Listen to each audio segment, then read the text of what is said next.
Shalom out there, brothers and sisters. Today, this is my new place of ministry. I've been exiled off of Instagram due to truth. It's okay. That's what happened to the later apostles, so that's what's going to happen to the current apostles. They're going to be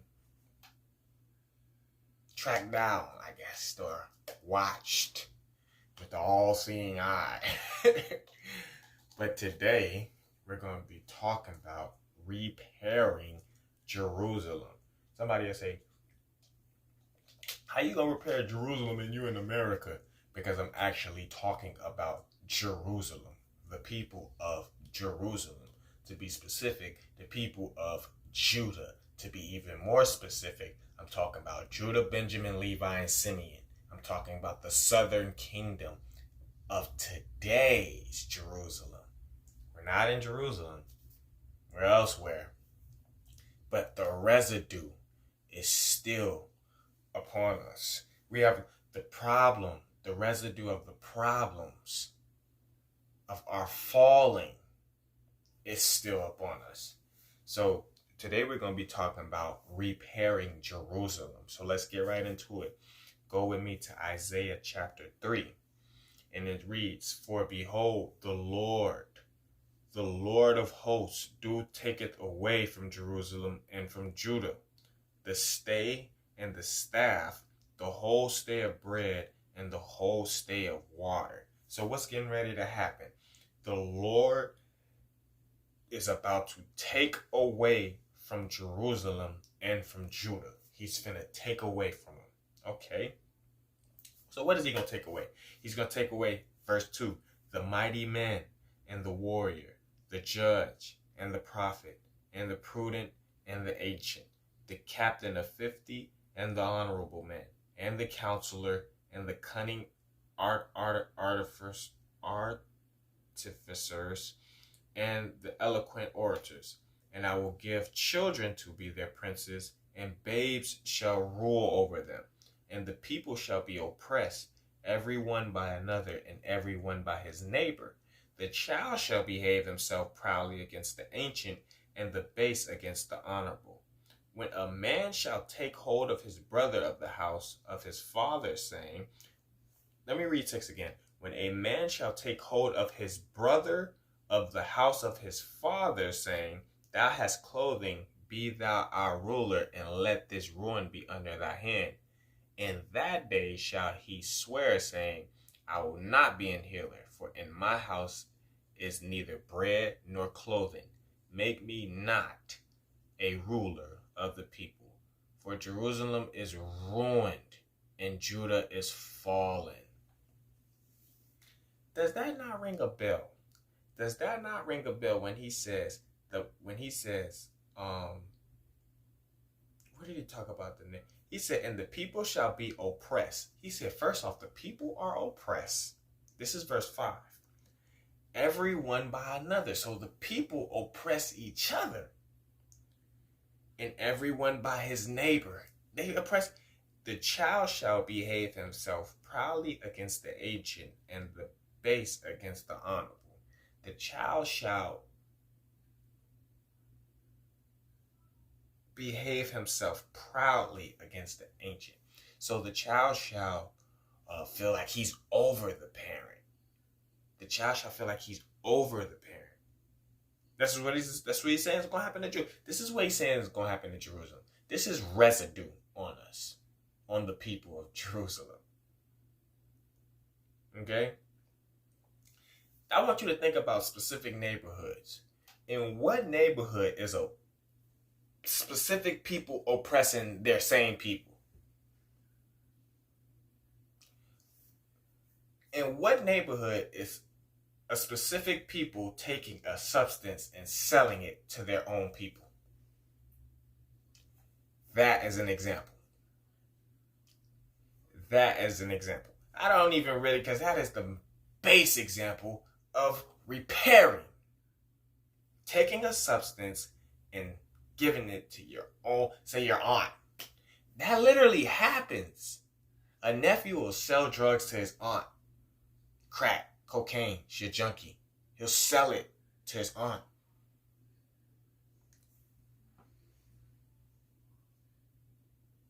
And the people shall be oppressed, everyone by another, and everyone by his neighbor. This goes on in a specific community. A specific community. But why has this happened?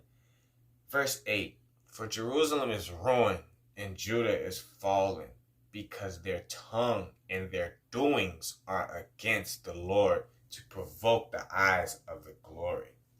What God looks down and sees Judah doing makes him angry. What God listens and hears Judah saying makes him angry. He's talking about the people of Judah, of Jerusalem. He's talking about the children of Judah. He's talking about the seed, the lineage, the generation of Judah. He's talking about the people of Judah. Judah is a specific people, but also within Judah, the southern kingdom of Judah, the people who dwelt in Judah, the southern kingdom, was also Simeon, Levi, and Benjamin. So he's talking to all four of us as a whole, because we're the ones that live in the southern kingdom. So he's talking to the southern kingdom of Judah. He ain't telling you what's going to happen. He ain't telling you what you look like. The show of their countenance do witness against them. He say, man, it's written all over their face.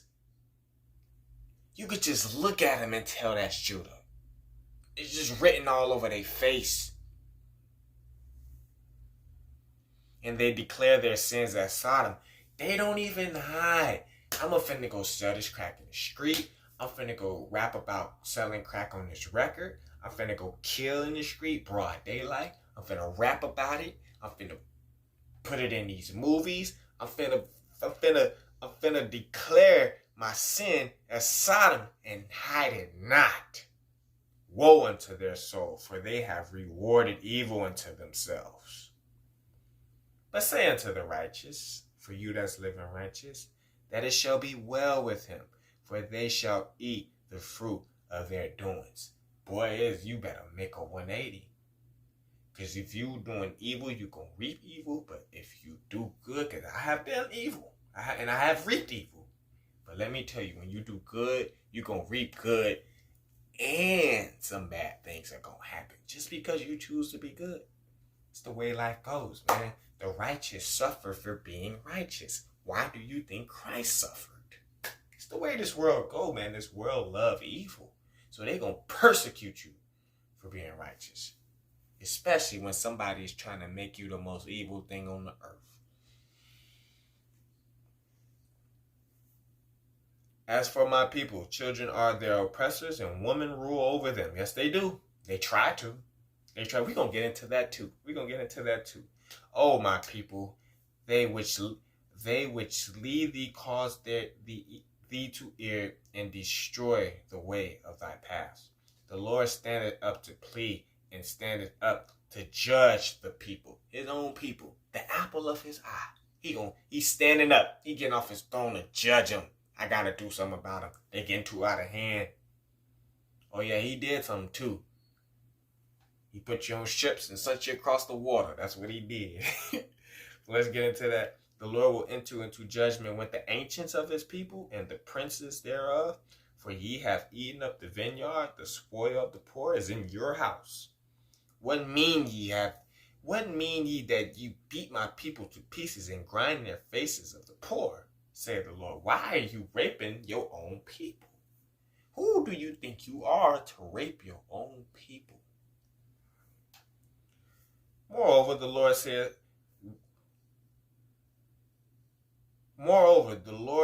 and he goes on to, so he was talking about them. For that first portion, he was talking about what he see the men of Judah doing.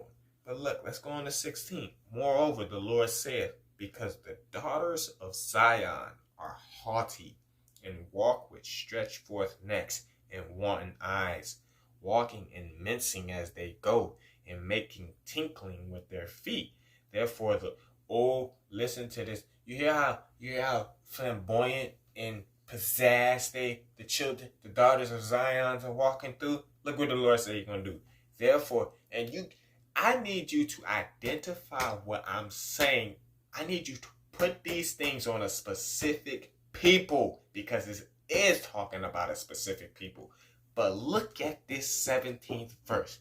Therefore the Lord will smite with a scab the crown of the head of the daughters of Zion, and the Lord will discover their secret parts.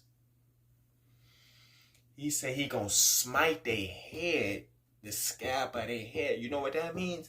That means they're gonna lose their hair. That means they're gonna lose their hair. Tell me what other woman other than the African American woman, the Haitian woman, the Jamaican woman, the Bahamian woman, the Dominican woman lose their hair or damage their own hair. Lose it or damage their own hair. What other women lose or damage their own hair? What other woman loses or damages their own hair and shows her own secret parts? This is talking about a specific people. I could go out right in my door, right? I can go right outside my door right now and see exactly what God's talking about. He said, I will smite with a scab the crown of the head of the daughters of Zion, and the Lord will discover their secret parts. That's why you like to walk out the house with your butt showing, your titties showing half out, booty half out, hanging out the booty shorts, titties jumping everywhere. And that's why, and I'm not picking, it just is what it is. Because we did what we did, that's what happened to us. That's why we got little ponytails on our head. Walk around with blonde wigs. Your hair ain't blonde. Your hair ain't straight neither. Your hair ain't blonde, your hair ain't straight. That word you use, nappy, woolly, that's your hair. It's your natural hair. That's how your hair naturally grows. It don't matter if you don't like it. It don't matter if you don't like it. It's your beautiful hair. In that day, the Lord will take away the bravery of their tinkling ornaments about their feet, and their cap and their calls and their round tires like the moon. Let's talk about things that they wear on their breasts.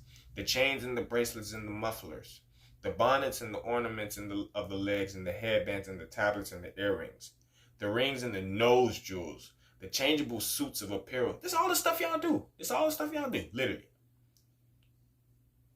The changeable suits of apparel, and the mantles and the wimples, and the crisping pins, the glasses and the fine linen, and the hoods and the veils.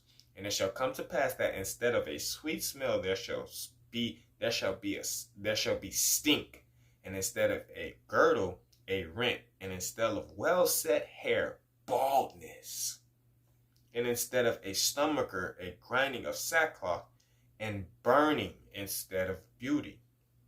The men shall fall by the sword, and thy mighty in the war, and her gates shall lament and mourn, and she being desolate shall sit upon the ground. I just read Isaiah chapter 3 to you. Go read it for yourself. And I just broke it down to you. Go read it for yourself. Go read it. And I told you the residue is still upon us. The residue is still upon us. So, with all of this stuff that has happened to us,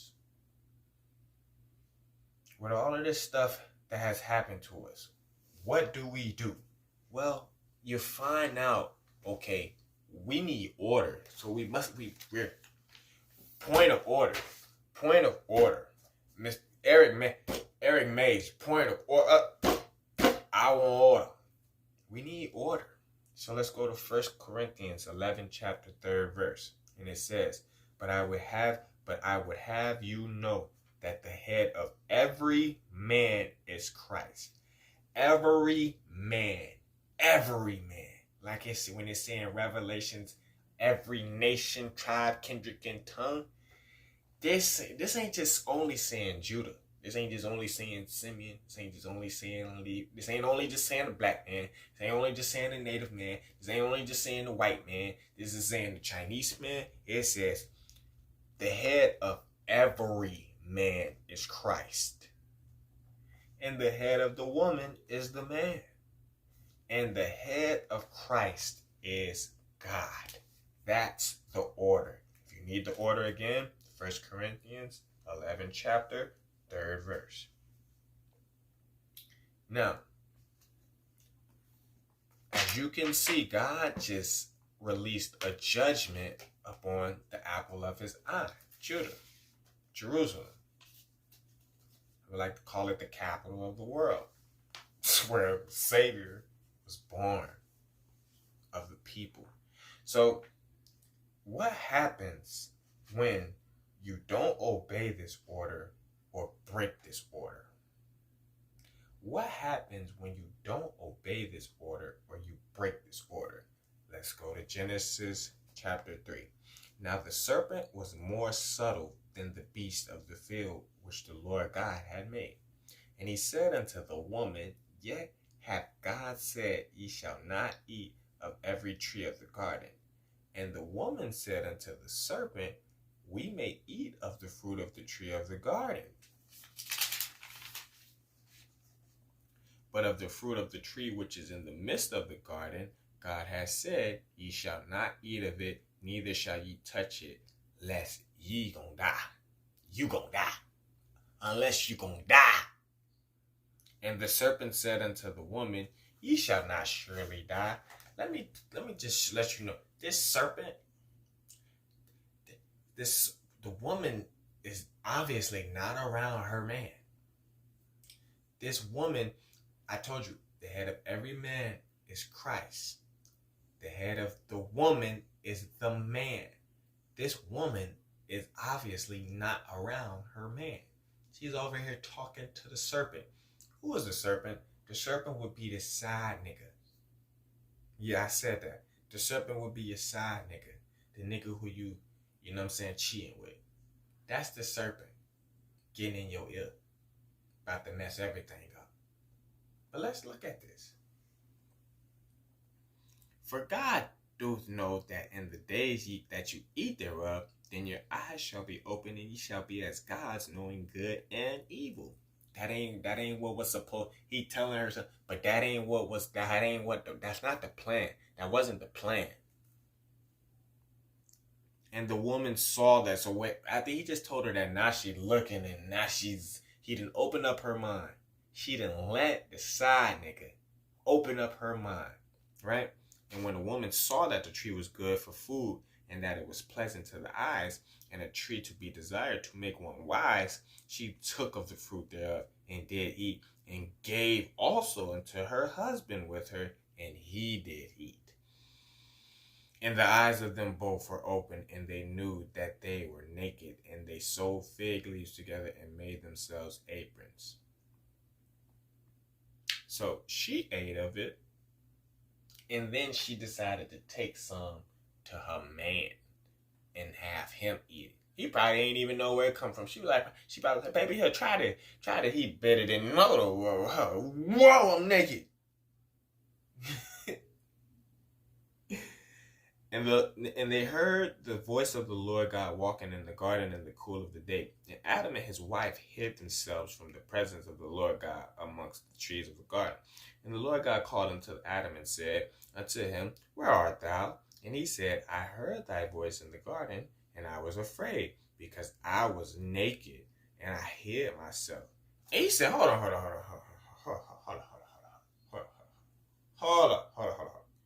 Who told you that you was naked? Hast thou eaten of the tree that I commanded thee that thou should not eat? God asked him a simple question, and look how everybody started folding on everybody. And he said,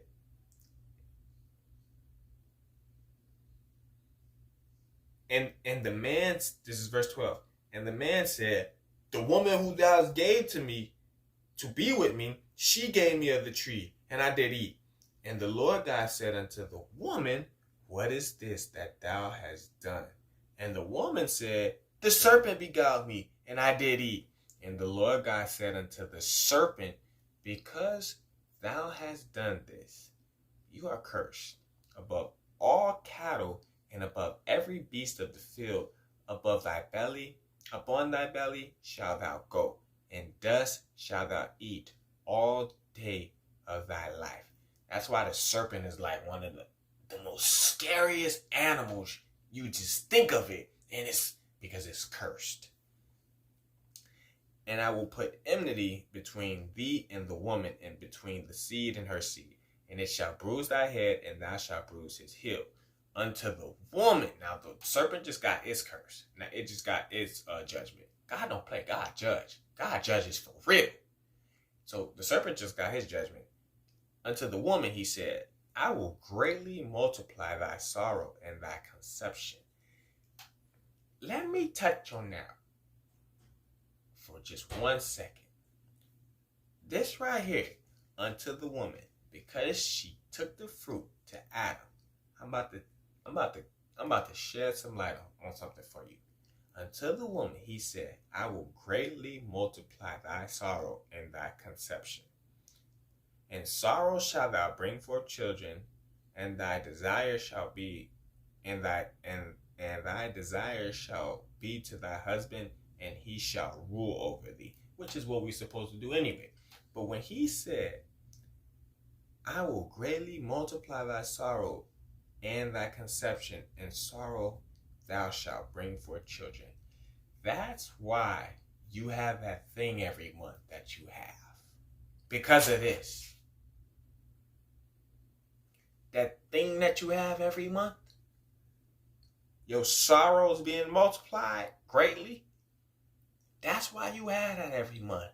Because of you listen to the serpent. Now, and unto Adam he said, because thou hast hearkened unto the voice of thy wife, and hast eaten of the tree. Because you listened to your wife. Why did you listen to her? You're supposed to be listening to me, God. You listen to her. Because you have done that, and has eaten of the tree of which I commanded thee, saying, thou shalt not eat of it. Cursed is the ground for thy sake, and sorrow shalt thou eat of it all the days of thy life.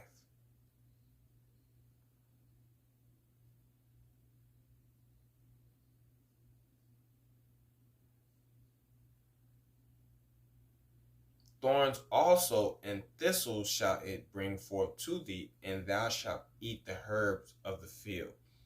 In the sweat of thy face shalt thou eat bread till thou return unto the ground. Until thou return into the ground. That goes into that verse, ashes to ashes, dust to dust. He just told them before they ate this, he told them, if you're not gonna die. Like, you basically, if you don't eat from this tree, you're gonna live forever. But if you eat from this tree, you're gonna surely die. Then he goes and told them, you gonna in the sweat of thy face shalt thou eat bread till thou return unto the ground. He said, man, you dying, man. You going back to the ground. Because you y'all eat that fruit, y'all going back to the ground. He had just took Adam from the dust and formed him, and then took Adam's rib and made Eve. And Adam called his wife's name Eve because she was the mother of all living. You got to read certain verses so that people understand that God is the beginning and the end. So you see what happened when you break order. First off, women, don't be listening to no side niggas and no serpents. No sneaky persons coming in. You already got a covenant or a man. Don't be listening and falling for that. Because that's what happened in the beginning. 2, you need to follow order, man. You let your man lead. Your man's supposed to rule over you. Anytime you step out of order, you finna bring a whole bunch of curses. And anytime the man just go around listening to you gonna bring a whole bunch of curses. God has a specific order. I don't care if you don't like it. You do your order work? No.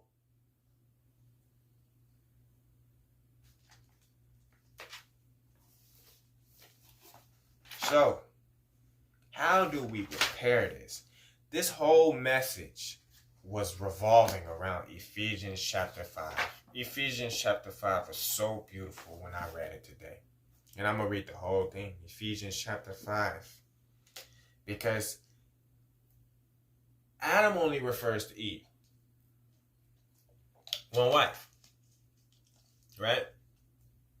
Also, this men and men stuff, God got it in his law in the Leviticus. If man lay with a man, man shall not lay with a man as if he lay with a woman. What is the judgment for that? He shall be put to death. Kill him. Kill him. Kill him. He laying with a man. Man laying with a man. God said, kill him. God don't play, bro. You messing up order. You causing confusion. So Adam only refers to Eve. In Ephesians, Paul is referring to men relationships with their wife, right?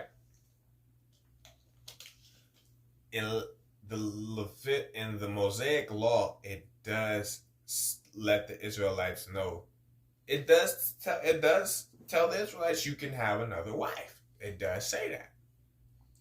And it does give specifications, like it can't be your wife's sister. It can't be no twins. You can't marry your wife's mother. You can't even have sex with your wife's mother. It can't be no relatives.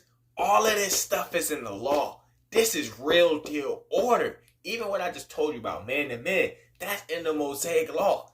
Order. The law that God gave specifically to Moses on Sinai.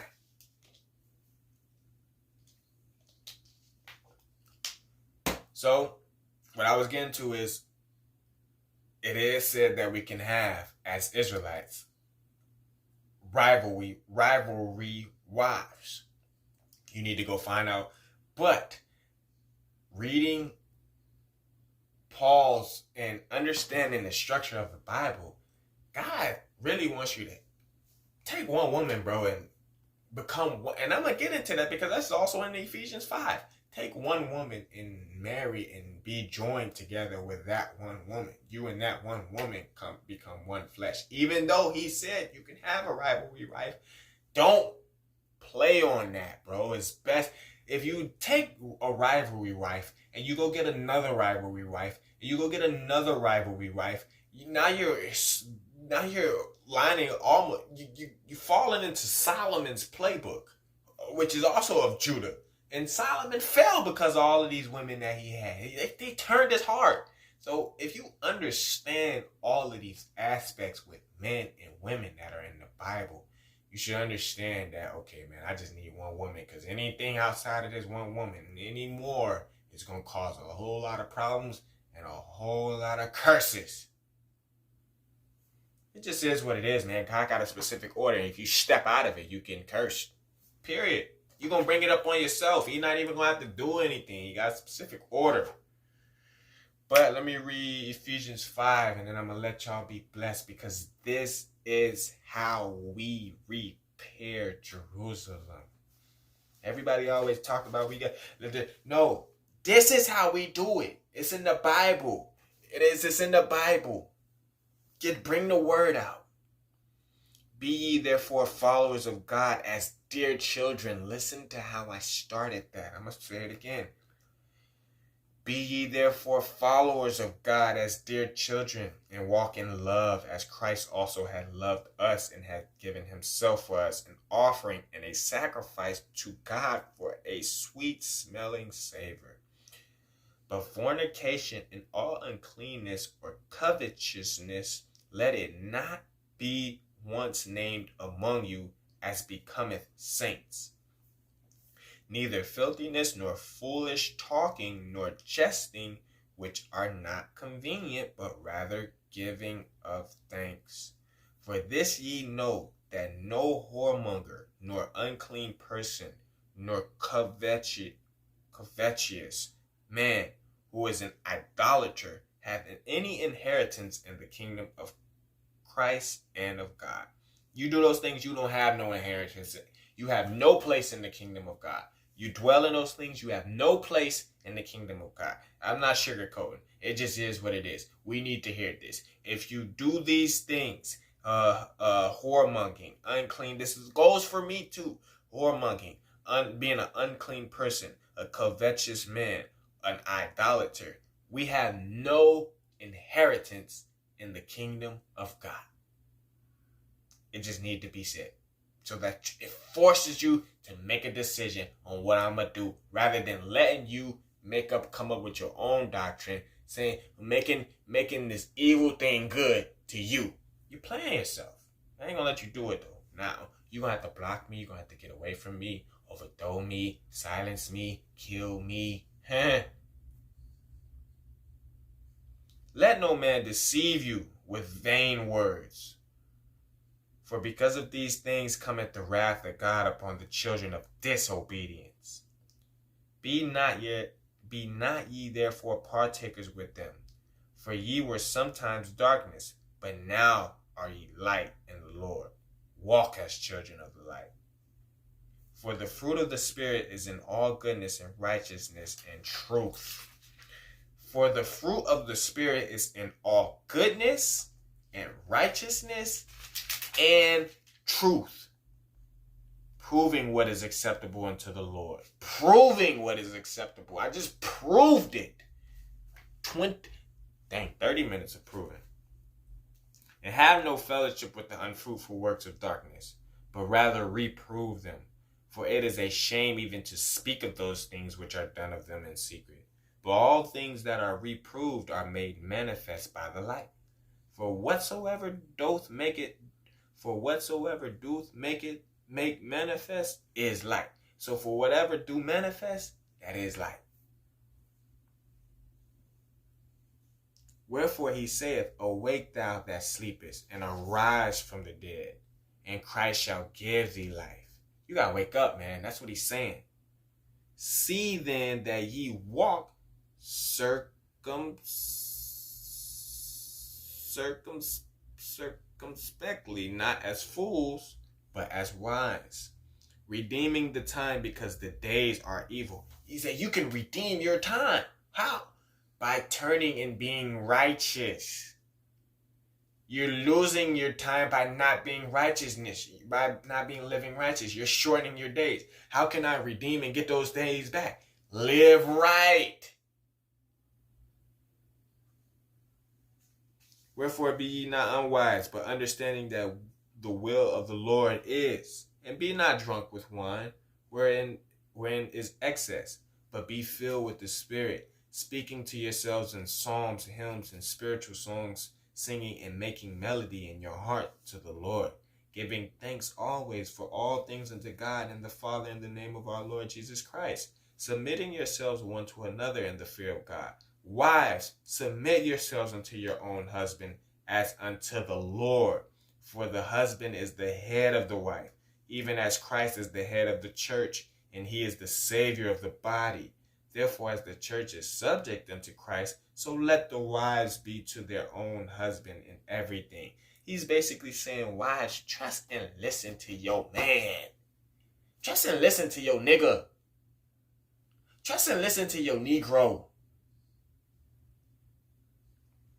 Husbands, love your wives, even as Christ also loved the church and gave himself for it. Man, love that girl. Love that woman. Love that woman. It ain't easy, but do it. Make it a responsibility. She needs it. If you ain't constantly doing it, the serpent gonna sneak in and cause a bunch of curses on y'all. It could even, one of the curses could be HIV. That's how serious it is. That he might sanctify and cleanse it with the washing of water by the word. Cleanse and wash that woman with the water of the word. Make that woman holy and beautiful and shine bright and put them ornaments back on her, but given to you by God. that he might present it to himself a glorious church, not having spot or wrinkle or any such thing, but that it should be holy and without blemish. So ought men to love their wives as their own bodies. He that loveth his wife, love himself. For no man ever hated his own flesh, but nourished and cherished it, even as the Lord the church. For we are members of his body, of his flesh, and of his bones. For this cause shall a man leave his father and mother, and shall be joined unto his wife. Not wives. His wife. And they two shall be one flesh. Not they 3, 4, 5, 6, 7, 8, 9, 10 be one flesh. They two should be one flesh. This is a great mystery. But I speak concerning Christ and the church. Nevertheless, let every one of you in particular so love his wife even as himself, and the wife see that she reverence her husband. I thank y'all. I hope this message has shed light on what it is that we need to do to repair our households, communities, families, lineage, tribes. In the name of the Father, Son, and the Holy Spirit, on Christ the solid rock I stand. All the ground is sinking sand, and there is no friend like Jesus Christ, like Jesus Christo, like Yahuda, Yahweh. Amen.